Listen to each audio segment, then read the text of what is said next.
चांदनी रात, अंधेरा घर। यह एक ऐसी रात थी जब चांदनी अपनी पूरी चमक में थी, लेकिन घर के अंदर घना अंधेरा पसरा हुआ था। गांव में अमावस्या की रात थी। चारों ओर सन्नाटा था और केवल हवा की सरसराहट सुनाई दे रही थी। हवा धीरे धीरे चल रही थी। ऐसा लग रहा था जैसे पेड़ भी इस रहस्यमयी रात की कहानियां सुन रहे हों। पेड़ों की शाखाएं इधर उधर हिल रही थीं। हर शाखा जैसे किसी अनकही कहानी को बयां कर रही थी। गांव के बाहर एक पुराना घर था। यह घर वर्षों से वीरान पड़ा था और लोग इसे भूतिया मानते थे। घर अंधेरा था, सिर्फ चांदनी की रोशनी अंदर आ रही थी। यह रोशनी भी जैसे डरावनी लग रही थी।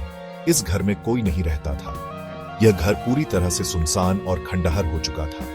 कहते थे यहां भूत रहते हैं। गांव के लोग इस घर के पास जाने से भी डरते थे। एक दिन मोहन नाम का एक लेडी ढीढ़ी का उस गांव में आया। वह एक जिज्ञासु लड़का था जिसे रहस्यमयी चीजों में दिलचस्पी थी। वो शहर से आया था। शहर की चहल पहल से दूर वह गांव की शांति और रहस्यों को जानने के लिए उत्सुक था। उसे पुराने घरों में दिलचस्पी थी। वह अक्सर पुराने घरों की कहानियां सुना करता था। उसने सुना था इस घर के बारे में। गांव के लोग इस घर की भूतिया कहानियां सुनाते थे। वो अंदर जाना चाहता था। उसकी जिज्ञासा उसे इस घर की ओर खींच लाई। मोहन ने दरवाजा धक्का दिया। दरवाजा का ढक ढक के साथ खुला। यह आवाज सुनकर उसका दिल जोर से धड़कने लगा। अंदर अंधेरा था और धूल ही धूल थी। ऐसा लग रहा था जैसे यह घर सदियों से बंद पड़ा था। हवा से एक अजीब सी गंध आ रही थी। यह गंध मोहन को और भी बेचैन कर रही थी। मोहन डर गया था, लेकिन उसने हिम्मत की। वो अंदर चला गया। उसके कदमों की आवाज पूरे घर में गूंज रही थी। मिट्टी के चेहरे। अंदर एक कमरा था। कमरे में एक मेज था। मेज पर बहुत सारे मिट्टी के बर्तन थे। कुछ बर्तन टूटे हुए थे। कुछ बर्तनों पर चेहरे बने हुए थे। चेहरे अजीब थे, डरावने थे। मोहन ने एक बर्तन उठाया। बर्तन ठंडा था। मोहन को लगा जैसे कोई उसे देख रहा है। उसने इधर उधर देखा। कोई नहीं था। मोहन ने बर्तन वापस रख दिया। फुसफुसाहट और सांसें। तुम कौन हो? मोहन ने घबराते हुए पूछा। मोहन ने पूछा।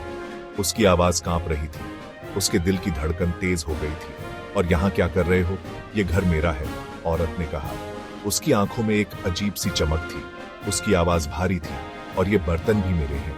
उसकी आवाज में एक अजीब सा डर था। तुम यहां से चले जाओ। मोहन ने बर्तनों की तरफ देखा। उसे लगा जैसे बर्तन उसे घूर रहे हैं। उसे लगा जैसे बर्तनों के चेहरे हिल रहे हैं, जैसे वो उसे कुछ कहना चाहते हैं, जैसे वो उसे देख रहे हैं। मोहन को लगा जैसे कोई उसके कान में फुसफुसा रहा है।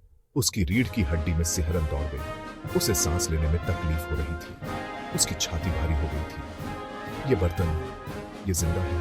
मोहन ने पूछा। उसकी आवाज में डर साफ झलक रहा था। उसकी आवाज बूझी हुई थी। औरत हंसी। उसकी हंसी डरावनी थी। मोहन को लगा जैसे वो हंसी उसके दिल में उतर रही है। जिंदा? नहीं, ये बस मिट्टी है, औरत ने कहा। लेकिन इनमें मेरी यादें कैद हैं, मेरे दुख, मेरा दर्द, मेरा गुस्सा। औरत मोहन के पास आई। उसने अपना चेहरा लालटेन के पास लाया। उसका चेहरा एक मिट्टी के बर्तन जैसा था, ठंडा, बेजान। मोहन डर के मारे पीछे हटा। वो दौड़कर दरवाजे की तरफ भागा, लेकिन दरवाजा बंद था। उसने खिड़की की तरफ देखा। खिड़की भी बंद थी। मोहन फंस गया था। औरत मोहन के पास आई। उसने मोहन का हाथ पकड़ा। उसका हाथ ठंडा था, जैसे मिट्टी। तुम यहां से नहीं जा सकते, औरत ने कहा। तुम अब मेरे हो। मोहन चिल्लाया। उसकी चीखें पूरे घर में गूंज उठीं, जैसे कोई भयानक सपना हकीकत बन गया हो। उसने खुद को छुड़ाने की कोशिश की। उसकी हरकतें बेतहाशा थीं, जैसे कोई पंछी पिंजरे में फंस गया हो। लेकिन औरत का हाथ मजबूत था। उसकी पकड़ियच से छूटना नामुमकिन था, जैसे लोहे की जंजीरें हों। धीरे धीरे मोहन की आंखें बंद होने लगी। उसकी सांसें धीमी हो गईं, जैसे जीवन की डोर टूट रही हो। उसका शरीर बेजान होने लगा। सुबह हुई। सूरज निकला। एक नई शुरुआत का संकेत, लेकिन मोहन के लिए सब कुछ खत्म हो चुका था। पुराने घर पर सूरज की रोशनी पे डिगी। घर शांत था, जैसे वहां कभी कुछ हुआ ही ना हो। अंदर मेज पर एक नया मिट्टी का बर्तन रखा था। बर्तन चमक रहा था, जैसे किसी ने उसे अभी अभी बनाया हो। बर्तन पर एक चेहरा बना हुआ था। चेहरा मोहन का था। उसकी आंखों में वही डर था जो उसकी आखिरी चीख में था। वो डरा हुआ था, बेबस था।